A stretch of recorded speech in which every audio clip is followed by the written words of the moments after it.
दोस्तों, अपमानित करने वाली घटनाएं कल हमारे जगदलपुर में फिर हुई हैं, जिसमें एक हमारा विशेष ईसाई धर्म के अगेंस्ट बहुत अनाप शनाप बोला गया है। बोला ही नहीं गया, ये मानसिकता को दर्शाता है।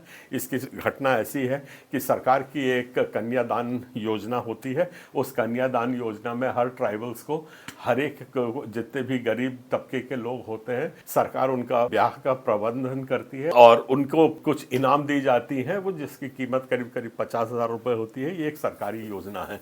आज तक की ऐसी परंपरा थी कि यहाँ पे हर ट्राइबल्स आते हैं और उनकी शादी कराई जाती है और सरकार उनको भेंट देती है। और इस ट्राइबल परंपरा में वहाँ पे ईसाई धर्म के भी लोग आते हैं, ईसाइयों की भी शादी होती है और उनको भी आज तक इस किस्म से इनाम और सब दिया जाता था। दहेज जिसे कहते हैं, दिया जाता था।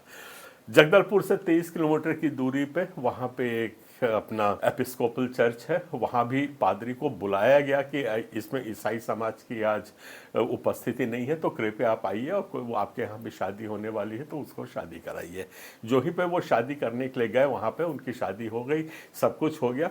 तब उतने ही देर में बजरंग दल के कुछ कार्यकर्ता उतरे और उनके पीछे पीछे वहाँ के मेंबर ऑफ पार्लियामेंट जो हैं और उसके बाद जो एमएलए हैं, वो सब आके उतर के खूब हंगामा किया और कहा कि नहीं, ईसाइयों को ये नहीं दी जाएगी।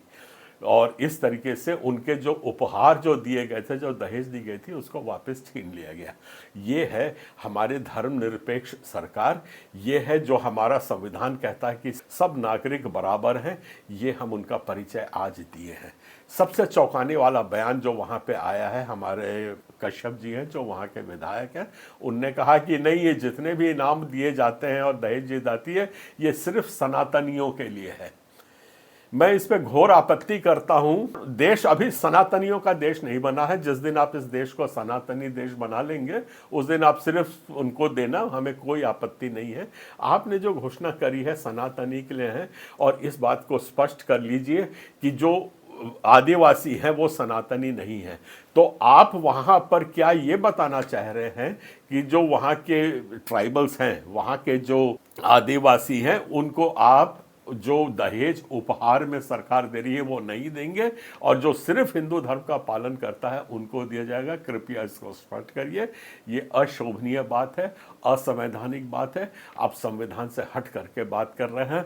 थोड़े अपनी प्रक्रिया पे, अपनी पे लगाम डालिए और संविधान के तहत ही बयान दीजिए और शांति स्थापित करने की कोशिश करिए। मैं इतनी ही आग्रह कर सकता हूँ। सबको जय जोहार, जय छत्तीसगढ़।